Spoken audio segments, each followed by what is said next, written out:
Ride was quiet. The Tokoloshi watched the lamppost swoosh past and how the elongated shadows raced over the car door frame. She started to kick her short, furry legs up and down out of boredom. Impu looked over at the Tokoloshi. I am sorry your previous Ngoma passed away, he said to her in a somber tone. The Tokoloshi looked at him, smiled awkwardly, and gazed back out the car window. We are almost there. I know we haven't had a chance to become familiar with each other, but this highway Sheila is dangerous. You have to stay close and listen to me, okay? Impu said as he turned on his indicator to take the turnoff onto the stretch of road where the abandoned car was found. The Tokoloshi just continued to look out the window. As the car sped through Higginson Highway, the road fluctuated between well-lit and dark, with the alternating working and non-working light posts. As they approached the end of the highway, all the lights in the area turned off at once. Eesh! Load shedding. Ah! As the words left Impu's mouth, dragon's breath formed in front of him, causing his windshield to fog up. The air got icy cold in the car. The Tokoloshi sat up and uneasily looked around. On the left-hand side of the car, there was a big dead tree, and underneath was a beautiful woman wearing a long white gown. Her hair was thick and flowing in the wind. She was gracefully walking along the road.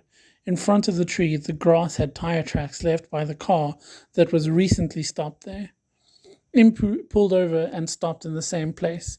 The young woman looked in through the window by the Tokoloshi. Impu opened the window. Talked to her. As the window opened all the way, the Tokoloshi jumped through it and started to attack the woman. Damn it, Impu yelled. Jumped out of the car, leaving it running and the door open.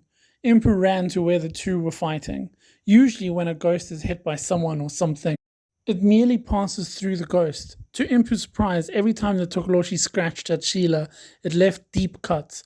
A white, smoky essence seeped out of her face. Highway Sheila wailed and moaned as she was furiously trying to pull the Tokoloshi off of her.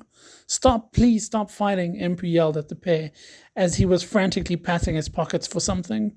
Right at that moment, the ghost lady opened her mouth. Her bottom jaw unhinged like a snake trying to eat a rabbit twice its own size. A bone-chilling wail came from Sheila.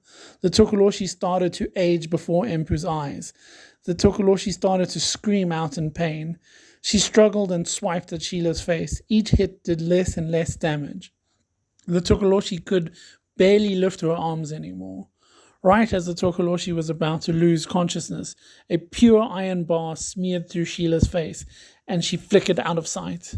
The Tokoloshi fell to the ground out of breath. She laid on her back and looked up at Impu standing where Sheila was, with the tire iron in his hand. Impu picked up the injured Tokoloshi and carried her back to the car. As she looked upon his face, she saw worry and care, emotions she never saw from her previous Sangoma. The Tokoloshi nuzzled her face into Impu's chest and drifted into sleep. The next morning, the Tokoloshi woke up in Impu's lounge, with the smell of bacon, eggs, and toast wafting in the air. She slowly walked up the stairs to the kitchen. As she entered the kitchen, Impu was excitedly cooking away. Her claw-like feet made scratching noises on the wooden floors of Impu's apartment. How's it, little lady? I'm happy to see you are awake. You can for sure hold your own in a fight. But that was close. We gotta work as a team if you want to stay with me, alright? Impu's voice was soft and sincere as he placed a plate of food in front of the groggy-looking Tokoloshi. She vigorously started to scarf down the warm breakfast. Impu sat across from the Tokoloshi with his own plate of food. I never asked you because we were short on time, but do you have a name? Impu asked as he placed a fork full of egg and bacon into his mouth. The Tokoloshi shook her head wildly as she started to lick the remaining yolk off of the now vertical plate. That's a little depressing. Let's fix that right now. How do you feel about being called Scratch? The young Tokoloshi growled from behind the plate she was still licking. Okay, not Scratch then. How about Zoe? The Tokoloshi put the plate down on the table and smiled at Impu. Then it settled. Okay, Zoe, we need to go back to that tree. Maybe we missed something last night in the dark. Zoe jumped off her seat. Her raggedy blue dress swayed in the wind she created from jumping. Afterwards, what do you say we get you some better clothes